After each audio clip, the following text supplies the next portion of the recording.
안녕하세요. 전 얼마 전 배신을 한 사람이 처절한 대가를 치르는 걸 두 눈으로 똑똑히 봤던 30대 여자입니다.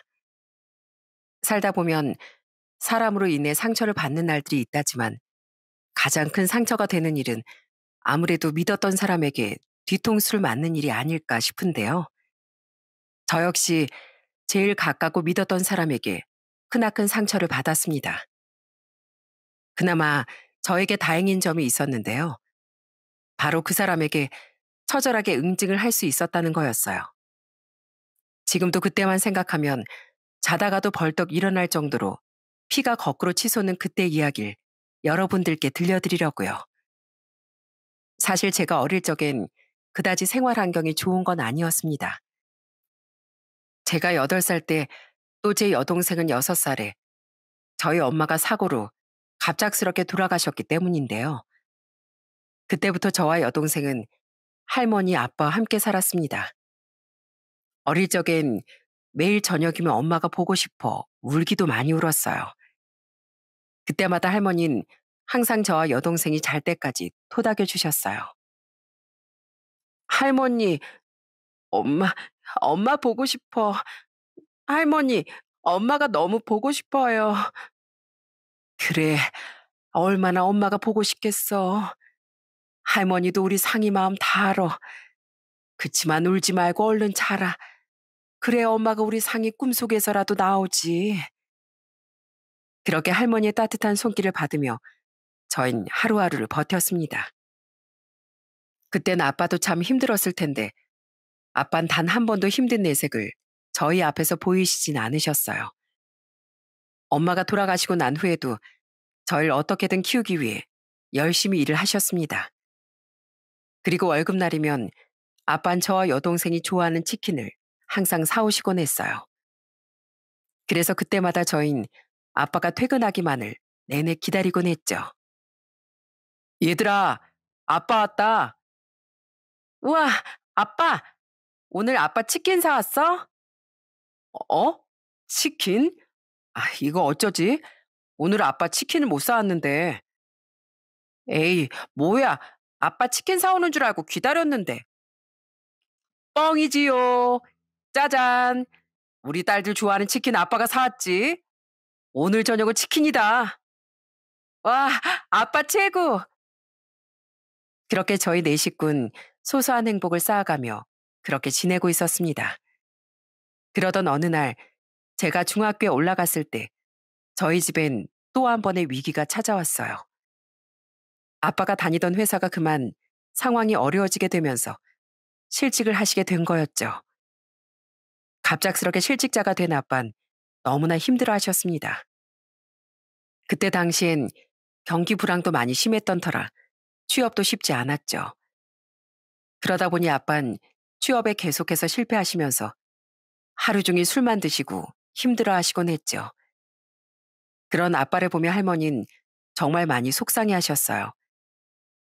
힘들어하는 아빠 대신에 청소일도 나가시고 식당 설거지일도 나가시면서 그렇게 저희 집 생계도 할머니께서 도맡아 하셨습니다. 그땐 집이 너무 어려워서 참고서 하나 사는 것도 눈치가 보일 지경이었어요. 그래도 할머니가 그렇게 힘들게 집안을 책임지시니 아빠도 단기 일용직 일을 하시며 그렇게 버티셨습니다. 그러다 엎친 데 덮친 격이라고 저희 집엔 크나큰 위기가 생기고 말았어요. 바로 저희 할머니가 위암 판정을 받게 되신 거였죠. 오랜 스트레스와 힘든 생활로 인해 암이 생긴 것 같아 저흰 할머니에게 너무나 죄송스러웠어요. 암은 이미 이곳저곳 전이가 된 상태였고 더 이상은 손쓰기도 어려운 상황이었고요.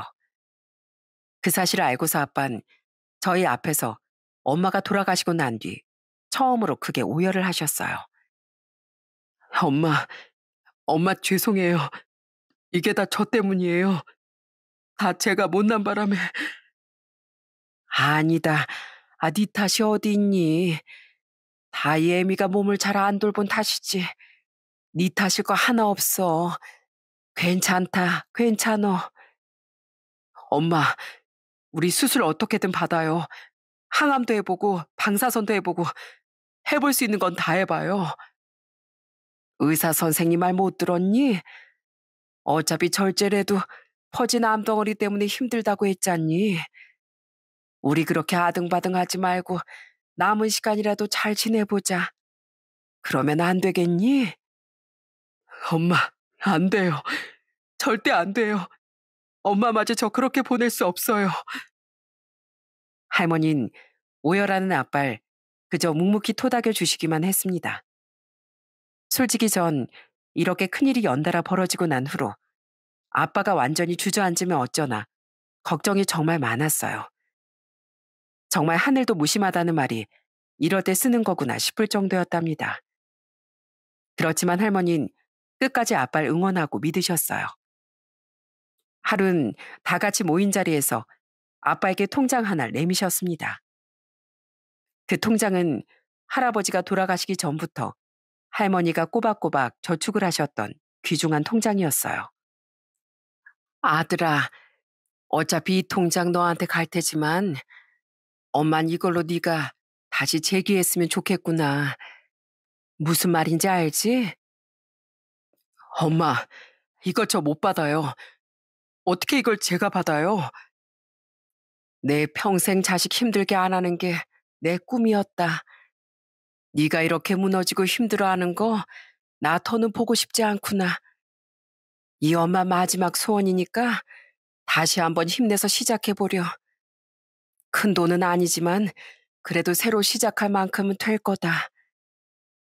그렇게 아빤 할머니가 지원해준 돈으로 작게 식당을 하나 차리셨습니다.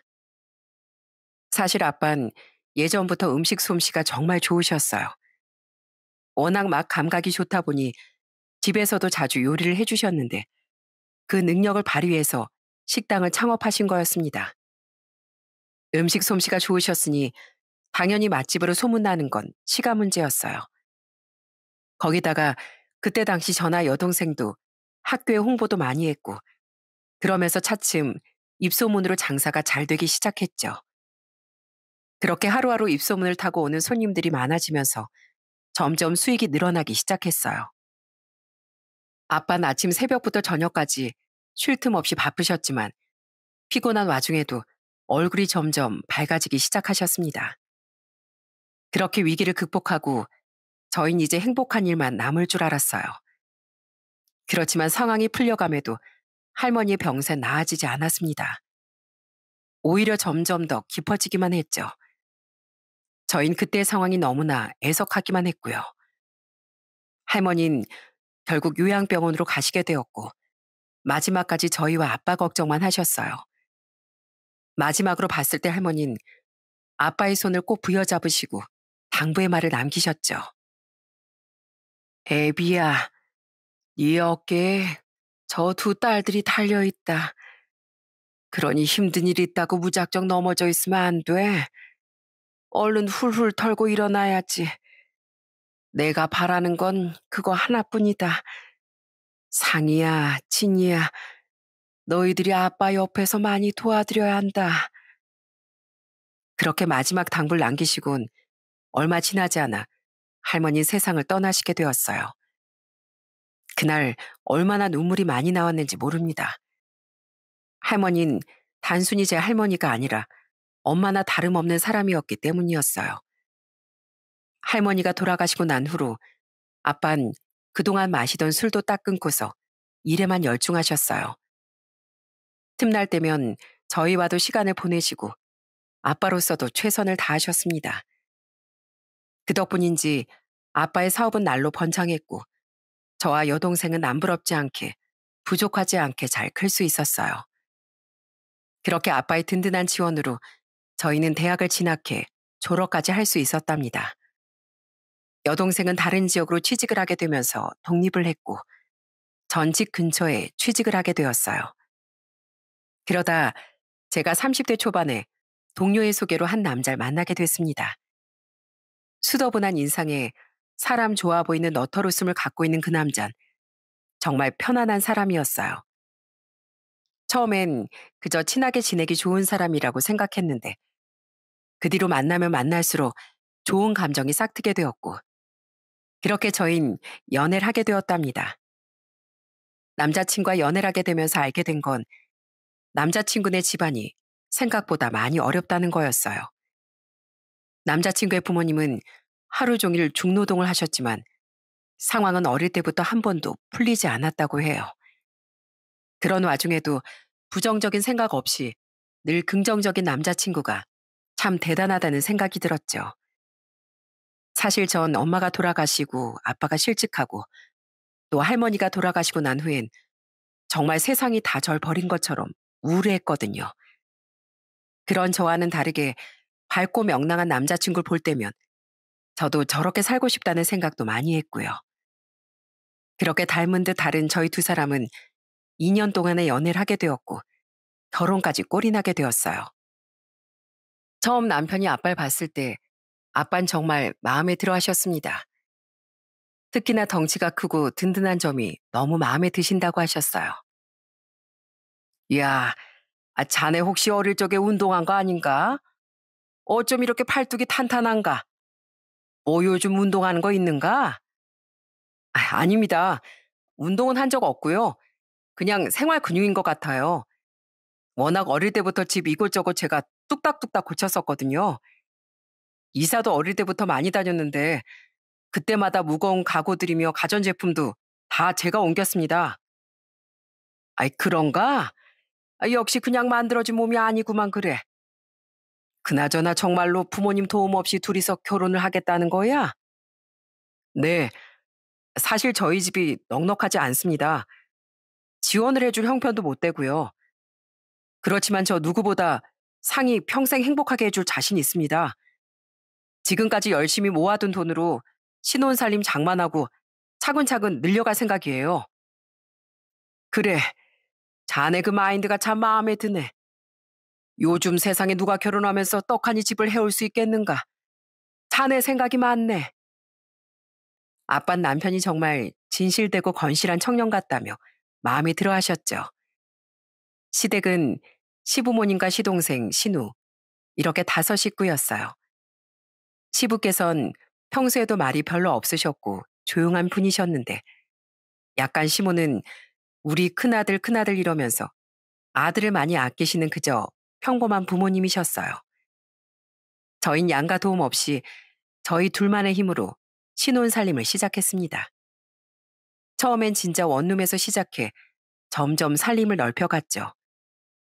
어떤 사람들은 처음부터 다 갖추고 결혼하는 게 맞다고 생각하시겠지만 전 이게 또 신혼의 묘미가 아닌가 싶었어요.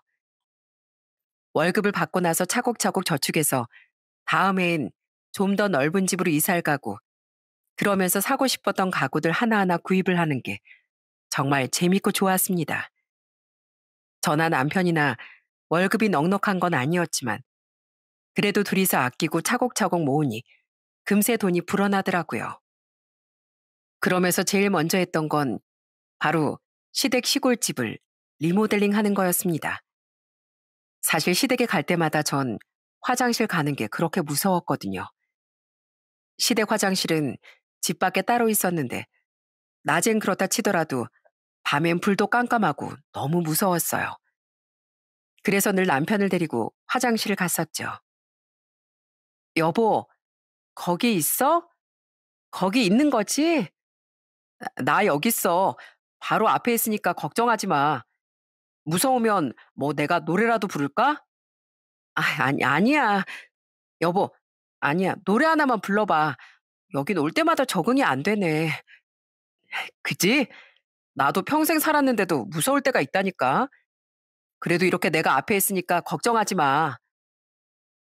그렇게 늘 남편은 불평 불만 없이 화장실을 같이 가주었지만 전 그게 무척이나 신경이 쓰였어요. 저도 그렇게 불편한데 평생 거기서 지내는 시부모님이며 시동생들은 얼마나 불편했겠어요? 그래서 꼭 그 집을 리모델링 해줘야 되겠다 생각을 했었는데 마침내 실현을 할 수 있게 된 거죠. 리모델링을 하는 동안 시댁 식구들은 친척들의 집으로 뿔뿔이 흩어지게 되었지만 그럼에도 불구하고 다들 너무 좋아하더라고요. 한 달여의 공사 끝에 딱 집이 완성되었을 땐 시모께서 감동의 눈물을 흘리시기도 했습니다. 우리 며느리 고맙다, 고마워. 우리가 해야 할 걸 네가 이렇게 시집 와서 해주는구나. 정말 고맙다. 앞으로 날이 좋지 않아도 밖에 화장실 쓰지 않아도 되니까 얼마나 좋은지 모르겠다. 집도 훨씬 깨끗해지고 정말 고마워. 아니에요, 어머님.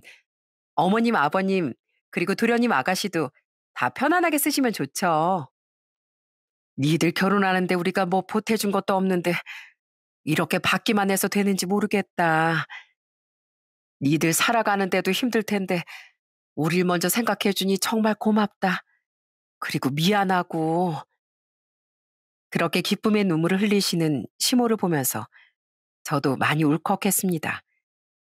저희 엄마 생각도 나고 또 할머니 생각도 많이 나더라고요. 저희도 솔직히 참 힘들고 어려운 시기가 있었기에 그동안 왜 집을 못 고치고 살았는지 이해할 수밖에 없었죠. 아마 그때 저희가 그 집을 고쳐주지 않았더라면 시부모님은 그 뒤로도 오랫동안 고치지 못하셨을 것 같았어요. 지금 생각해도 그때 그 일은 참 잘한 일이라는 생각이 듭니다. 그렇게 저흰 결혼 생활하면서 양가 부모님께도 잘하고 잘 지냈어요. 그리고 전 결혼하고서 2년 뒤 아들을 낳게 됐습니다. 그러면서 다니던 회사는 그만둘 수밖에 없었어요. 그렇지만 남편 외벌이론 도저히 생활이 빡빡하고 힘들더라고요. 그렇다고 아들이 아직 어린데 일을 나가기엔 힘들어 고민을 하던 와중 아빠의 제안을 받게 되었죠. 바로 아빠 회사에서 일하는 게 어떠냐는 제안이었습니다. 그때 당시 아빠는 프랜차이즈 사업을 하시고 계셨고 사무 업무를 저에게 맡기셨어요. 그러면서 전 다시 일을 시작할 수 있었죠. 남편과 전 그 뒤로 더 열심히 일을 했습니다. 살고 있는 집 대출금부터 저축, 생활비까지 이런저런 지출들이 많고 앞으로 아이를 키워야 하니 더 허리띠를 졸라맬 수밖에 없었어요. 그래도 그렇게 빡빡하게 살면서도 저희는 희망을 놓지 않았어요. 남편과 퇴근 후에 서로 마주보고 앉아 맥주 한 잔을 마시는 게 하루의 힐링이 되기도 했습니다. 자, 짠! 와, 진짜 시원하다.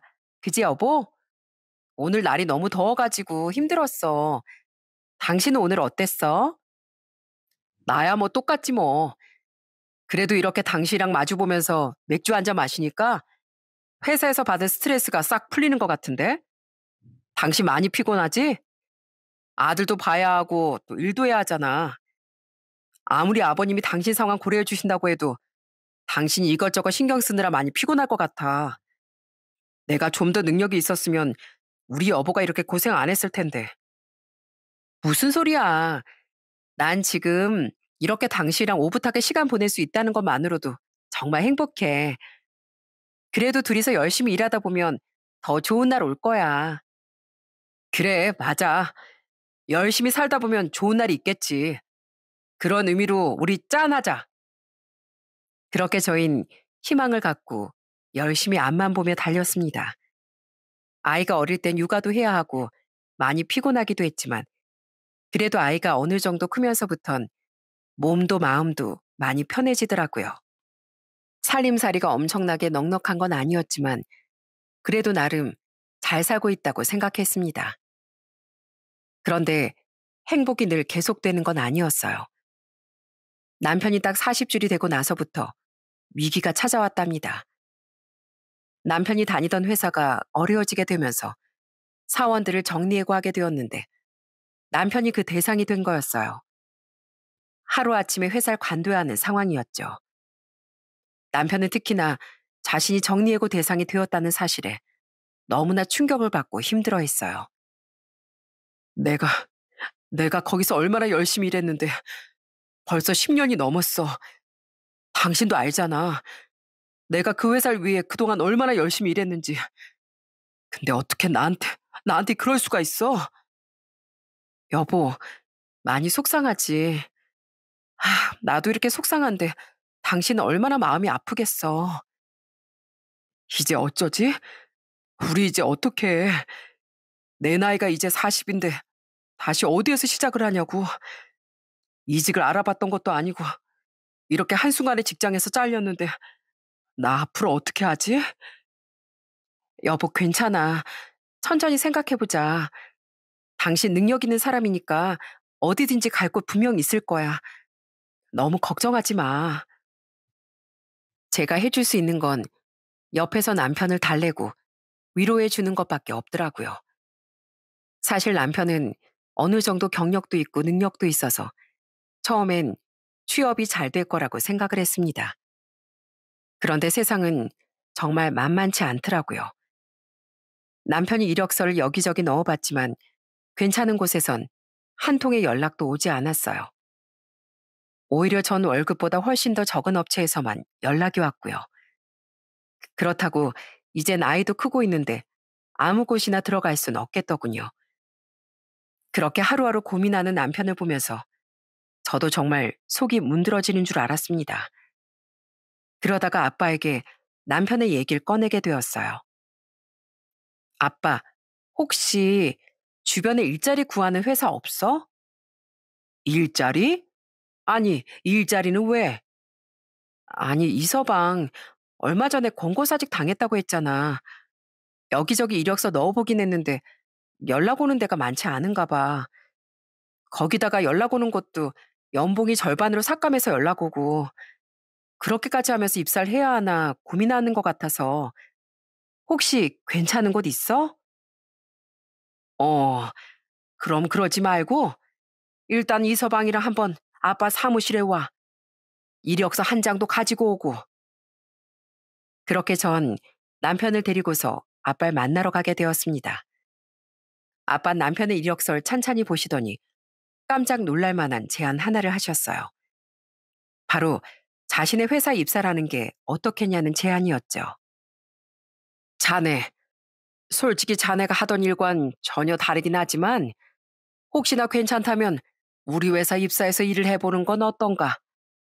다른 분야는 아니고 프랜차이즈 가맹점 내준 곳을 둘러보면서 관리하는 슈퍼바이저로 채용하고 싶은데 자네 생각은 어떤가? 네? 제가요? 제가 그 일을 해도 괜찮을까요? 자네만 괜찮으면 해도 되지. 단, 일 시작하면 내가 자네 장인이 아니고 사장일세. 그만큼 열심히 일해줘야 한다는 거네. 알았나? 아버님, 감사합니다. 정말 감사합니다. 저 진짜 열심히 할게요. 회사가 더 성장할 수 있게 정말 더 열심히 일할게요. 정말 감사드립니다. 그렇게 남편은 아빠의 도움을 받아 프랜차이즈 슈퍼바이저로 일을 시작하게 되었어요. 전국의 여러 체인을 운영하고 계셨던 아빠는 직접 매장을 돌아다니며 관리를 하셨었는데 그 자리를 남편에게 준 거였어요. 저희의 사정을 알고서 기회를 주신 거였죠. 처음에 남편은 진짜 성실하게 일을 열심히 했습니다. 가맹점이 진짜 전국 곳곳에 있었는데 그곳들을 다 돌아보면서 직접 운영에도 참여하고 관리도 도와주고 누구보다 열정적으로 일을 했죠. 당연히 아빠도 그런 노력들을 높게 사서 남편 월급을 더 넉넉히 챙겨주시기도 했어요. 그리고 남편은 그렇게 지방에 갈 때면 항상 저와 영상 통화를 하곤 했습니다. 여보, 바다 보여? 여기 바람도 너무너무 시원하고 풍경도 진짜 예뻐. 당신 바다 보고 싶다고 했지? 여기 같이 왔으면 더 좋았을 텐데. 다음엔 우리 같이 와서 며칠 좀 있다가 갈까? 좋지. 당신 저녁은 먹었어? 거기서 하루 좀 쉬다가 오지. 새벽에 바로 오려고? 여기 혼자 있으면 뭐해.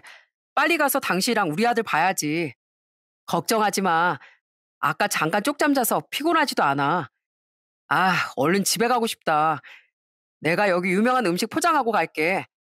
내일은 같이 그걸로 점심 먹자. 그렇게 남편은 지방에 출장을 가서도 항상 연락도 잘하고 저와 아들을 꼭 챙겼습니다. 그런 다정한 남편 덕분에 전 오랜 남편의 출장길도 불안하지 않았어요. 남들은 남편이 지방에 왔다 갔다 하면 그렇지 않냐고도 했지만 전 남편을 굳게 믿었거든요. 그리고 바쁜 남편을 대신해 전 시댁에도 아들과 둘이서 종종 다녀오곤 했어요. 아무래도 남편이 따로 시간을 내긴 힘들다 보니 제가 나설 수밖에 없었거든요. 시댁 김장을 하던 날도 전 새벽부터 일찍 시댁에 내려갔었어요.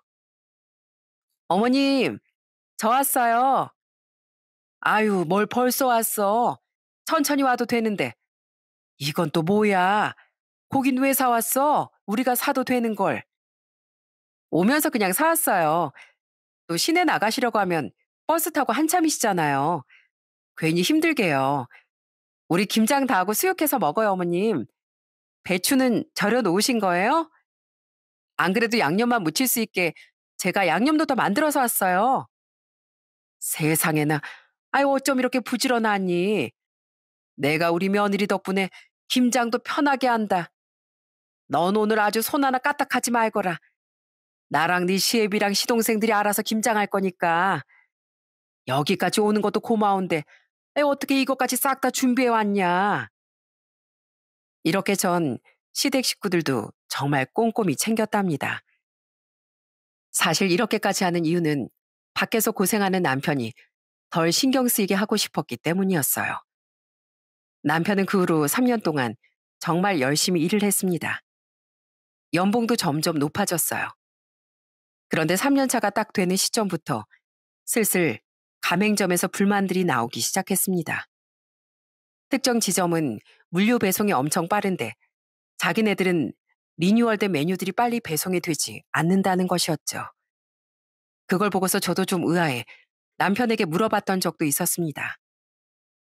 여보, 오늘 지방 지점에서 연락이 한 통 왔는데 왜 이번에 리뉴얼된 메뉴 있잖아. 그거 빨리 물류 배송해달라고 요청했는데 당신이 누락한 것 같다던데? 확인해 볼 수 있어? 거기? 거긴 맨날 그렇게 투덜대기만 하고 제대로 일도 안 해. 내가 갈 때마다 지적해도 고쳐지는 게 없어가지고 일단 보류해 둔 거야. 당신은 신경 쓰지 마. 그래? 근데 그쪽 얘기는 그게 아니던데? 대전 지점은 리뉴얼 되자마자 메뉴 바뀌는데 그쪽은 메뉴판 바꾸는 것도 한 세월이라고 그러던데? 당신이 잘 체크하고 있는 거 맞지? 아니, 대전 지점이야. 이제 막 오픈해서 신경 써야 할 게 많은 곳이니까 그런 거지 뭐. 아무튼 알겠어. 내가 그쪽 사장님이랑 직접 만나서 얘기해 볼게. 그동안 한 번도 이런 불평불만이 올라온 적이 없었는데 갑자기 다른 지점 사장님들이 특정 지점을 언급하면서 차별한다는 식으로 말들이 나오기 시작했어요. 사실 그 특정 지점이라고 하는 곳은 오픈한 지 얼마 되지 않은 곳이라 남편이 슈퍼바이저로서 많이 신경을 써야 하는 곳이기도 했어요. 그러다 보니 오픈 초기라 그런 불만들이 있을 수도 있겠다 생각을 했습니다. 그래도 제가 한번 남편에게 지적을 했으니까 앞으로는 개선이 되겠지 싶었어요. 그런데 그때부턴가 뭔가 슬슬 이상한 낌새가 느껴지기 시작했어요. 어느 날은 집으로 주정차 딱지가 날라왔어요. 어디서 왔나 봤더니 적발된 곳이 대전이더라고요. 그쪽이 가맹점이 있는 곳이었기 때문에 전 처음엔 별 생각 없이 남편에게 얘기를 했어요. 여보, 오늘 당신 차 주정차 딱지 날라왔던데? 여기 그 대전 가맹점 근처야? 당신 여기 앞으로 주차하면 안 될 것 같아. 거기 주차하면 안 되는 곳이었어? 몰랐네. 비어 있어서 그냥 잠깐 매장 체크만 한다고 갔던 거였는데 그새 찢겼구나. 다음엔 거기 세우면 안 되겠다. 미안해 여보. 내가 좀 더 신경 쓸 걸. 아니야, 뭐 그럴 수도 있지. 근데 거기 대전 가맹점은 아직도 다 정리가 안 된 거야? 요새 자주 거기 가는 것 같네. 아, 여기 사장님이 처음 식당을 오픈하셔가지고 모르는 게 좀 많은 것 같아. 아유, 나도 여기 그만 좀 오고 싶다. 빨리 적응해서 그만 오고 싶어서 집중 마크하고 있어. 아무튼 여보, 나 오늘도 여기 지점 갔다가 갈 테니까 저녁 먼저 먹어. 그런데 그 후로도 남편의 수상한 태도는 그치지 않았어요. 원래는 지방에 가면 볼 일만 보고 금방 올라오곤 했는데 언젠가부터 지방에 한번 내려가면 이틀은 기본이고 3일은 넘게 있다가 집에 오기 시작하더라고요. 그렇게 일이 바쁜가 해서 남편이 매일 작성하는 보고서 이런 걸 보다 보면 하루에도 여러 곳 지점을 돌아다니며 열심히 일을 하는 것처럼 보였습니다. 그렇게 오랫동안 지방을 왔다 갔다 해서 그랬을까요? 한 번은 남편이 진짜 터무니없는 소리를 하는 거였어요. 여보, 나 이렇게 자꾸 지방에 왔다 갔다 하는 것도 힘든데 중간 지점에 월세라도 하나 알아볼까? 요즘은 또 한 번 내려가면 2, 3일이 기본이잖아. 다른 지역 말고 한 대전쯤? 거기에 딱 월세 잡으면 될 것 같은데. 뭐? 그게 무슨 소리야? 당신 전에 잘만 왔다 갔다 했으면서 갑자기 월세는 무슨? 그리고 가맹점이 뭐 거기 하나뿐이야? 여기 지역 가맹점은 그럼 어떻게 관리하라고? 이 지역 주변이 제일 많은데 아빠한테 그런 소리 했다간 큰일 나. 도대체 뭔 바람이 불어서 갑자기 집을 알아보겠다고 하는 건지 도통 이해가 되지 않더라고요. 그렇게 남편의 수상한 행동들이 점점 보이기 시작하면서 저도 그렇게 생각하고 싶진 않았지만 머릿속엔 자꾸만 나쁜 생각이 들더라고요. 그러던 어느 날 또 주정차 딱지가 날라온 거였습니다. 그것도 하루 연속으로 2번이나 날라온 거였어요. 그런데 주정차 위반에 걸린 지역을 보고서 전 정신이 번뜩 들었습니다. 전에도 위반 딱지가 날라왔던 바로 그곳이었어요. 뭐야? 내가 사는 곳은 서울인데 왜 대전에서 자꾸 주정차 위반 딱지가 날라오지?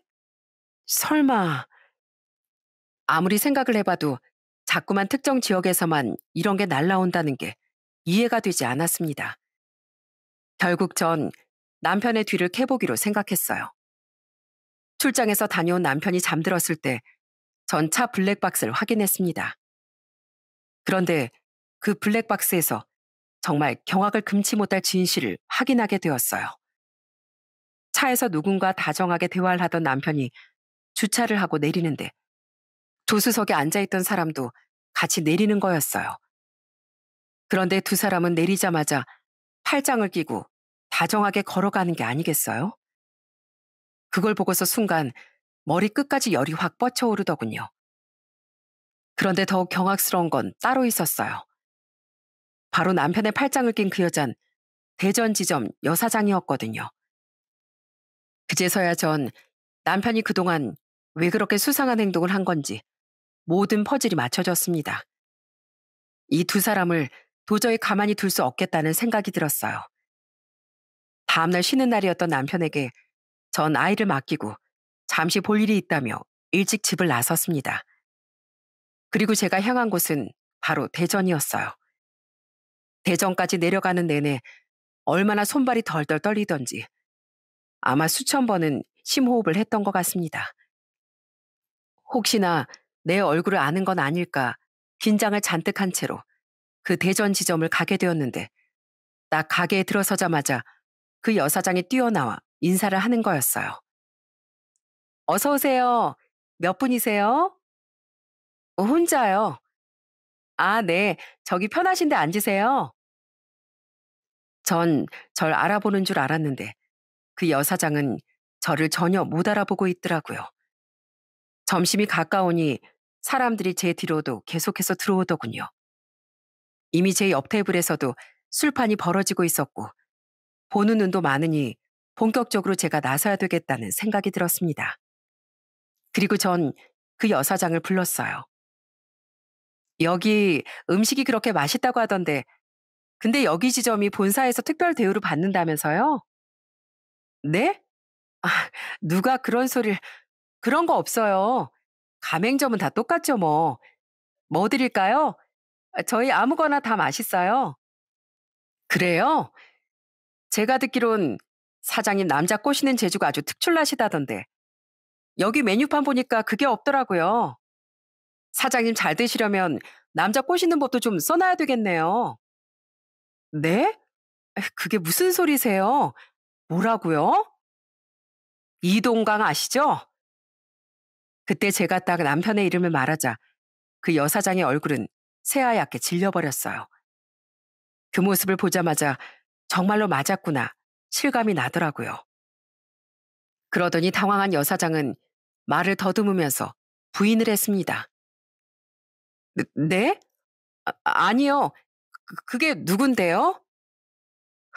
모르는 척하긴. 여기 슈퍼바이저 말이야. 이동강. 당신이랑 만나고 있는 그 이동강. 내 남편이야, 이 여편네야. 지금 당신 내 남편이랑 바람 피우고 있잖아. 일하라고 보내놨더니만 내 남편을 만나? 그러고서도 장사를 할 수 있을 거라고 생각했어? 뭐예요? 당신 뭔데요? 당신 뭔데 여기서 이상한 말을 하고 있어요? 헛소리 할 거면 나가요, 나가. 손님들 다 있는 데서 지금 무슨 헛소리예요? 헛소리? 웃기시네. 나 땡땡사 프랜차이즈 대표 장녀 김상이다. 여기 본사 사장 딸이 나라고. 그런 내가 헛소리를 한다고? 나 다 알고 왔어. 그쪽은 내 얼굴 잘 모르겠지만 난 그쪽 얼굴 이미 다 안다고. 어디 여기서 증거 하나하나씩 다 풀어볼까? 니들 둘이서 얼마나 붙어먹고 다녔는지 내가 한번 까봐? 그러자 제 말을 듣고서 그 가게 안에 있던 손님들의 이목이 한순간에 집중이 되었어요. 그런데 그때였습니다. 전혀 예상하지도 못했던 일이 벌어지고 말았어요. 정말 기가 막힌 일이었습니다. 사실 제가 앉았던 자리 옆에서 술판이 벌어진 테이블은 그 여사장 남편이 지인들과 와 있던 곳이었어요. 그러더니 제가 하는 말을 듣고서 그 남편이 벌떡 일어나면서 소리를 치는데 아주 난리가 났답니다. 뭐? 뭐야? 지금 그게 사실입니까? 뭐? 바람? 당신, 당신 이게 사실이야? 여보, 그게 아니라, 당신, 그럼 여태까지 가게 일 때문에 늦는다고 했던 거, 그게 다 바람 피웠던 거야? 직장 생활 하기 싫다고 해서 가게 차려줬더니만 1년도 안 돼서 바람을 피워? 이 여편 내가 진짜. 그러면서 그 여사장의 남편은 여사장의 머리 끄댕이를 잡고서 밖으로 끌고 나가는 거였어요. 거의 머리로 상모 돌리기를 하는 줄 알았네요. 옆에서 다른 지인들이 다 말렸지만 분노한 그 여사장의 남편을 아무도 제대로 말리지 못했죠. 그 모습을 보고서 전 자리에서 일어나 그곳을 나와버렸습니다. 뒤는 그 여사장의 남편이 알아서 처리할 것 같았거든요. 그 후 전 회사로 향했어요. 가는 내내 남편의 전화가 계속해서 울리더라고요. 분명 그 여사장은 남편에게 호되게 당하고 있으니 아직 무슨 일인지 모를 거라고 생각을 했죠. 그래서 전 제 남편의 전화를 받았습니다. 뭐야, 여보. 어디 갔어? 일어나 보니까 당신이 없네? 오늘 무슨 일 있다고 했나? 아, 회사에 급하게 갑자기 일이 생겼다고 해서. 그래서 말인데, 당신 지금 회사로 올 수 있어? 나도 회사로 들어가는 길인데 급하게 할 말도 있고 말이야. 어? 지금? 알았어. 바로 챙겨서 나도 갈게. 그렇게 남편의 전화를 끊고서 전 아빠에게 바로 전화를 걸었어요. 그리고 지금의 상황을 하나도 빠짐없이 다 보고를 했습니다. 아빤 제가 얘기하는 동안 묵묵히 아무런 말도 하지 않으시고 제 말만 들으셨죠. 그리고선 딱 한마디만 하셨어요. 이서방 지금 오고 있다고 했지? 알았다. 너도 오면 얘기하자꾸나. 전 아빠의 목소리가 그렇게 냉정할 수 있구날 그때 처음 알았습니다. 늘 다정하게 말을 하셨던 아빠가 분노에 찬 목소리로 오히려 차분하게 말을 하시더라고요. 그렇게 회사에 도착을 하고 얼마 지나지 않아 남편도 회사로 도착을 했습니다. 보아하니 그때까지도 그 상간이한테서 아무런 소식을 못 들었는지 아주 해맑은 얼굴로 오더니 아빠에게도 인사를 하더라고요. 아, 아버님, 회사에 무슨 일 있나요? 아내가 갑자기 급한 일이 있다면서 빨리 오라고 하던데 무슨 일인데요? 자네, 대전 지점은 왜 그렇게 많이 가는가? 네? 그게 거기 사장님이 처음 식당을 열기도 하고 이것저것 도울 것도 많고요. 그리고 아직 가맹점 오픈한 지 1년밖에 안 돼서. 진짜 그것뿐이야? 아유, 그럼요. 제가 그거 아니면 왜 거길 가겠습니까? 전 거기 가고 싶지도 않아요. 스스로 사장이 알아서 잘하면 제가 갈 일도 없죠. 다 제 손이 필요하니까 제가 가는 거 아니겠습니까? 그나저나 대전점은 왜 물어보세요? 뭐 무슨 일이라도 있답니까? 뻔뻔하게 말하는 남편을 보면서 전 도저히 참을 수 없더라고요. 당장이라도 그 면상을 치워버리고 싶었지만 분노를 꾹 참고 말했어요. 당신 참 뻔뻔하다. 뭐? 도와주러 가? 당신 상간녀 만나러 가는 거 아니고? 여태껏 거기 지점만 왜 그렇게 감싸는가 했더니 당신 그 여자랑 불륜 저지르고 있었더라? 뭐? 당신 그게 무슨 소리야? 불륜이라니. 아니, 아니야. 아버님, 아닙니다. 이 사람이 뭔가 오해를 한 것 같은데 절대 그런 거 아닙니다. 당신 왜 그래? 나와서 얘기해. 지금 아버님 앞에서 뭐 하는 거야? 뭐 하긴. 당신 실체 밝히고 있는 거지. 이미 나 그 시점 가서 다 뒤엎고 나왔어. 다 밝혀졌다고. 여기 아빠 앞에서 증거 하나하나 꺼내봐? 그래야 너 수긍할 거니? 뭐라고? 거길 갔다 왔어? 거길 당신이 왜 가서 난리를 펴? 역시나 남편은 제가 거기 갔다 왔다는 소리를 듣자마자 저한테 화를 버럭 내더라고요. 그 반응을 보면서 진짜 헛웃음이 절로 나왔습니다. 남편은 자신의 불륜이 다 들통나자 그때서야 갑자기 무릎을 꿇고서 싹싹 빌더라고요. 아버님, 죄송합니다. 그게 아니라요. 제가 그러려고 그런 게 아니라요. 그 여자가, 그 여자가 절 꼬셨어요. 제가 절대 원래 안 넘어가는데, 그래도 전 저희 회사 가맹점 사장이니까 그냥 맞춰준 것 뿐이에요. 예, 그것 뿐입니다. 이서방, 자네 참 끝까지 뻔뻔하구만. 지금까지 밖에서 그딴 더러운 짓을 하고 다녔나? 어떻게 내 딸을 두고 그런 짓을 할 수가 있어? 자네 같은 사람은 우리 회사에도 못 두고 우리 집안에도 못 두네. 당장 나가세. 이제부터 이서방은 내 사이도 아니야. 아버님, 아버님 제가 잘못했습니다. 제가 정말 미쳤었나 봅니다.